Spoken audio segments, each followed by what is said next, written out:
នេះគឺជាអ្នកស្នងមរតកដ៏ក្រអឺតក្រទមបំផុតដែលខ្ញុំធ្លាប់ជួបនាងត្រូវការក្រុមអ្នកបម្រើទាំងមូលដើម្បីរង់ចាំនាងរាល់ពេលដែលនាងងូតទឹកប្រសិនបើអ្នកបម្រើណាម្នាក់វាយនាងខ្លាំងពេកដោយចៃដន្យនាងនឹងទះកំភ្លៀងនាងយ៉ាងខ្លាំងហើយបន្តជេរប្រមាថនាងថ្ងៃមួយនាងបានទៅហាងកែសម្ផស្សលំដាប់ខ្ពស់មួយដើម្បីព្យាបាលស្រាប់តែមានឆ្មាមួយក្បាលបានដើរចូលទៅក្នុងបន្ទប់ធ្វើឲ្យបុគ្គលិកភ្ញាក់ផ្អើលដោយសារតែសត្វចិញ្ចឹមមិនត្រូវបានអនុញ្ញាតឲ្យចូលទៅក្នុងកន្លែងលំដាប់ខ្ពស់នាងបានព្យាយាមលើកឆ្មានោះចេញប៉ុន្តែឆ្មានោះបានកោសមុខរបស់នាងបានរអ៊ូទំដាក់បណ្ដាសាហើយបោះឆ្មានោះទៅលើសាឡុងនៅពេលនេះអ្នកគ្រប់គ្រងបានប្រញាប់ប្រញាល់ចូលទៅហើយឃើញថាភាគីម្ខាងទៀតជាមនុស្សដែលពួកគេមិនអាចធ្វើឲ្យអាក់អន់ចិត្តបានដូច្នេះកូនស្រីរបស់អ្នកដែលត្រូវសម្ភាសនឹងក្មេងស្រីនោះបានសុំទោសគាត់ជាមួយគ្នាប៉ុន្តែអ្នកបើកបរតាក់ស៊ីដ៏ក្រអឺតក្រទមមិនព្រមទទួលយកទេគាត់គិតថាការសុំទោសគាត់គឺគ្មានប្រយោជន៍ទេគាត់ត្រូវតែសុំទោសឆ្មារបស់គាត់ជាមុនសិននេះពិតជាការធ្វើបាបច្រើនពេកហើយមិនថាមានរឿងអ្វីកើតឡើងទេតើមនុស្សម្នាក់អាចសុំទោសសត្វដោយរបៀបណា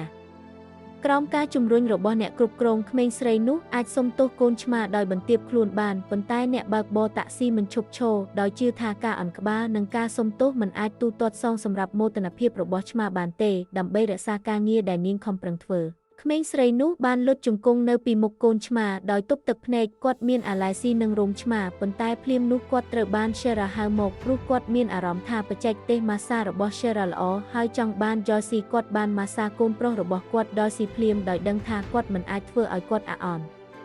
ចិត្តបានទេគាត់មានអាឡែស៊ីធ្ងន់ធ្ងរចំពោះរោមឆ្មាដូច្នេះគាត់អាចម៉ាស្សាកូនឆ្មាបានតែពេញរាងកាយប៉ុណ្ណោះប៉ុន្តែ Shera ចាប់ផ្ដើមបង្កបញ្ហាម្ដងទៀតដោយសារតែមានពិធីជប់លៀងនៅចុងសប្ដាហ៍គាត់ចង់ឲ្យ Josie មកផ្ទះរបស់គាត់ដើម្បីជួយគាត់តុបតែងមុខយ៉ងកឹម Honda គូកូសនីដាដូច្នេះគាត់បានលុតជង្គង់ចុះលើដីដោយរៀបសារហើយរើសក្រដាសប្រាក់យឺតបន្ទាប់ពីចេញពីធ្វើការគាត់បានឃើញហាងលក់សម្លៀកបំពាក់មួយហើយបានទិញរ៉ូបមួយ Josie បានចូលទៅក្នុងហាងហើយសួរអំពីតម្លៃរ៉ូបប៉ុន្តែអ្នកលក់បានមើលងាយគាត់ហើយនិយាយថាគាត់មិនមានលទ្ធភាពទិញវាទេ